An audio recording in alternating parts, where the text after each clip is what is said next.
About to get started, y'all. All right. We made it to 2022, y'all. If you beat COVID, if you didn't let 2021 kill you, literally, emotionally, physically, mentally, congratulations. You made it. It's a big deal. Round of applause, everybody. Round of applause. Applause, everybody, right? It's a big deal. But 2022 is already starting off kind of crazy because I don't know about you, but it doesn't feel like January. It feels like December reloaded. It's giving new who, right? Because the motto's new year, new me. No, still me. We're still working it out. And that's kind of what I want to talk about this episode is the New Year's resolutions and I get that accountability, that self-reflection, that what are some things that I need to change. I'm not down with the weight loss journey. Kudos to those who are. I just feel like I pump fake every January. I'd be like, yeah, I'm about to lose 5 pounds and then 20 pounds more, like we're just not doing that. So kudos to you if you are a normal person and you make goals and you achieve them. This episode is for the people who suffer from undiagnosed ADHD or what I like to call creative procrastination. So what is creative procrastination? It is for the people who have all these amazing ideas, right? Amazing ideas. And you just struggle for whatever it is to execute. And I wanted to create this space for people to be able to know that's okay. It's okay. We're figuring it out. Time is an illusion for us, right? Where, that's the first problem, I think. We're just waiting for the perfect time to execute. And I want to tell you now, right now, if your New Year's resolution is to put out more content, more product, more pieces of yourself, more physical offsprings that you've manifested into this reality, now is the time. There's no such thing as bad timing. I honestly believe that. We are only given one life. And it's really short in hindsight. I know this because I'm raising a little kid and I look at her and I'm like, 6 years have already passed. When do I have this all figured out? Like, when do I become the perfect parent? When does it happen? If you guys have the age of where that happens, please DM me because this is important. I need to know how quick I need to get my shit together. Okay, so back to the point, bad timing. It's not a real thing. It's not a real thing. It's not bad. It's not bad. It's just not right now. So when I say right now, I mean do it right now. Even if it's not great. Even if it's not great. Even if you mess up. I've recorded this episode probably like 3 or 4 times already. That's okay. And that's where I want to address the second point of creative procrastination is perfectionism, right? This is for the people that look at what they've done and they're like, nobody needs to see this. This is a C-, a D+, if ever. And I think that's the conditioning that we have. I think that is what school has taught us. If it's not perfect, it's not worth it. And I'm here to tell you, let's undo that conditioning. That's my New Year's resolution, is to undo the conditioning that I've lived with, which is believing that everything that I have to do or everything that I've got to give, all of the time, all of my efforts has to be perfect. It doesn't. It doesn't. So draw, write, sing, dance, do whatever. Do whatever it is that you're going to create. Times, moments, memories, pictures. If you're a fashion designer, girl, drop that line. And bruh, if you're a painter, plug me. Look, you see these walls that's bare back here? Okay, I got space. Okay, so if you're a creative and you're worried about it being perfect, don't. I'm also a hypocrite because I'm still working on that. So I'm saying this to say, don't let your creative procrastination get in the way of your creative procrastination. Like, find creative ways to fix this.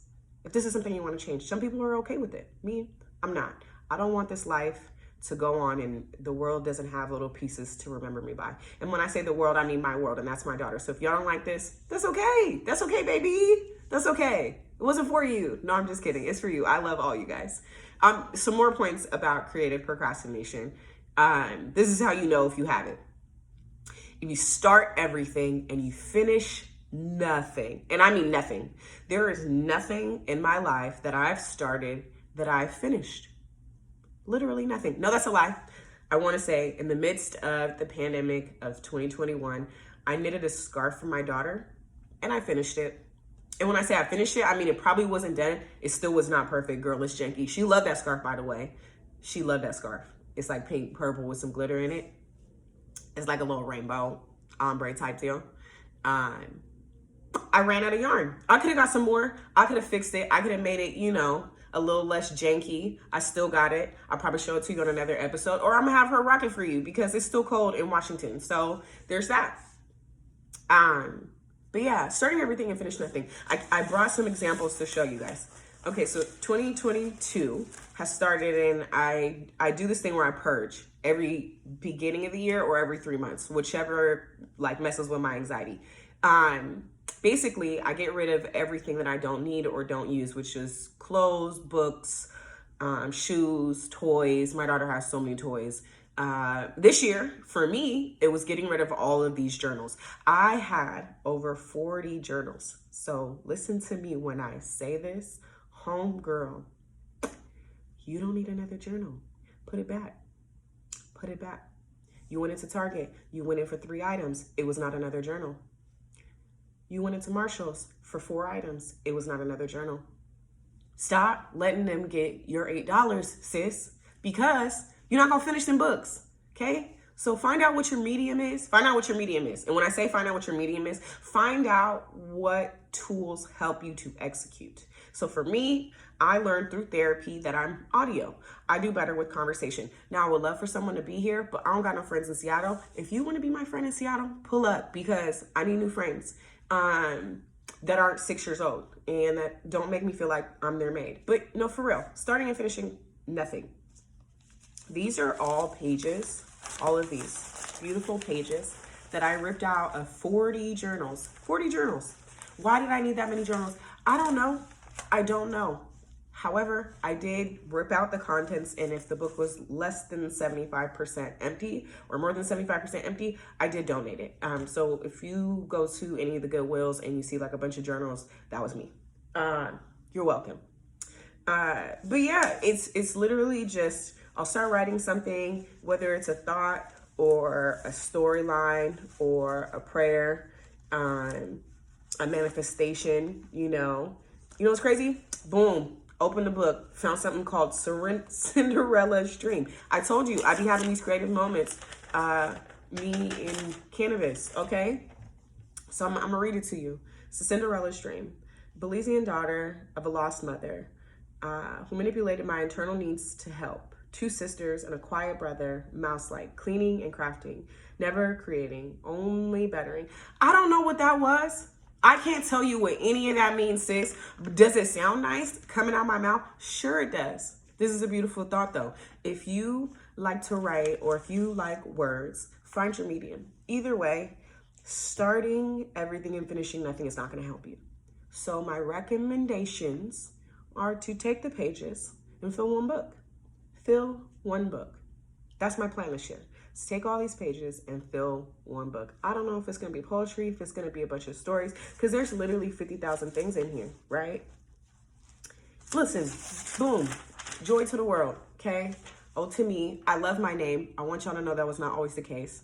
Do you remember who you were, the person before you found out about society or the real world? At some point, the glasses weren't so rosy and the sun didn't bring a new day.